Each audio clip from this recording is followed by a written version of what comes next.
يجب أن تحل جميعا ويكون السلاح بيد الدولة بيد وزارة الدفاع وبيد الجيش السوري. On Syria, can you explain? Obviously, given the current situation in Syria, সিরিয়ায় উদ্বেগ উৎকণ্ঠা বেড়েই চলেছে, আর এর মধ্যেই মার্কিন যুক্তরাষ্ট্র অপ্রত্যাশিত এক পদক্ষেপ নিয়েছে, আর এর পেছনে রয়েছে এক গভীর কৌশল। পেন্টাগনের গোপন সিদ্ধান্তকে কেন্দ্র করে প্রশ্ন উঠছে।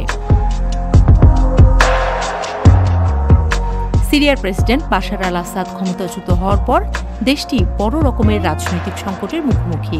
এমন পরিস্থিতিতে দেশটিতে সেনা বাড়াচ্ছে যুক্তরাষ্ট্র। পেন্টাগন স্বীকার করেছে তারা সিরিয়ার উত্তর পূর্বাঞ্চলে সেনা সংখ্যা বাড়িয়েছে।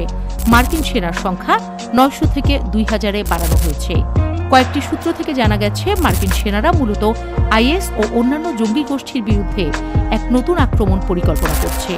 তবে পেন্টাগন এই বিষয় নিয়ে বিস্তারিত কিছু জানায়নি। কি কারণে এত দ্রুত সেনা পাঠানো হলো?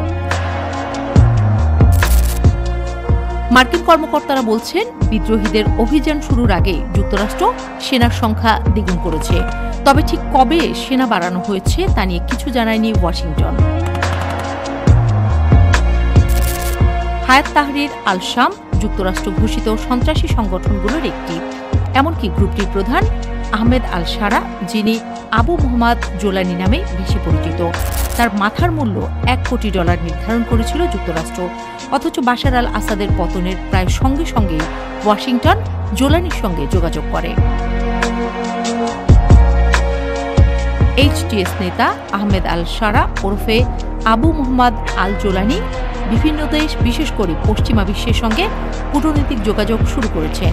বৃহস্পতিবার বিবিসিকে দেয়া সাক্ষাৎকারে তিনি সিরিয়ার উপর আরোপিত নিষেধাজ্ঞা তুলে নেওয়ার আহ্বান জানান। لا أعتقد أن سوريا تستطيع أن تنفك انفكاكا سريعا عن روسيا بهذه السرعة يعني. ونحن أيضا مهتمون ببناء علاقات استراتيجية وإعادتها بيننا وبين روسيا على أساس سيادة الدولة السورية واستقرار أمنها واستقلال قرارها. সিরিয়ায় মার্কিন বাহিনী নতুন করে সেনা পাঠানোর সিদ্ধান্তের ফলে তুরস্ক, ইরাক এবং অন্য দেশগুলোর মধ্যে উত্তেজনা আরও বাড়তে পারে। তুরস্কের সাথে যুক্তরাষ্ট্রের সম্পর্কের ইতিহাস কখনো মসৃণ ছিল না। তাই এই পরিবর্তন পরবর্তী রাজনৈতিক পদক্ষেপে তুরস্ককে কিভাবে প্রভাবিত করবে তা নিয়ে উদ্বেগের সৃষ্টি হয়েছে। সিরিয়ায় মার্কিন বাহিনীর চলমান উপস্থিতি এবং তাদের একটি নির্দিষ্ট স্তরে রাখার প্রয়োজনীয়তা নিয়ে আমেরিকা এবং সিরিয়ার প্রতিবেশী তুরস্ক এবং ইরাকের মধ্যে দীর্ঘদিন ধরে বিরোধ রয়েছে। নতুন নির্বাচিত মার্কিন প্রেসিডেন্ট ডোনাল্ড ট্রাম্প অংশ বলেছেন তিনি মার্কিন বাহিনীকে সিরিয়ায় আরও জড়িত হওয়ার সমর্থন করেন না। সিরিয়ার প্রভাব বিস্তার নিয়ে মুখোমুখি অবস্থানে তুরস্ক ও যুক্তরাষ্ট্র। সিরিয়ায় ইসরায়েলের দাদাগিরিও ভালো চোখে দেখছেন না এরদোয়ান।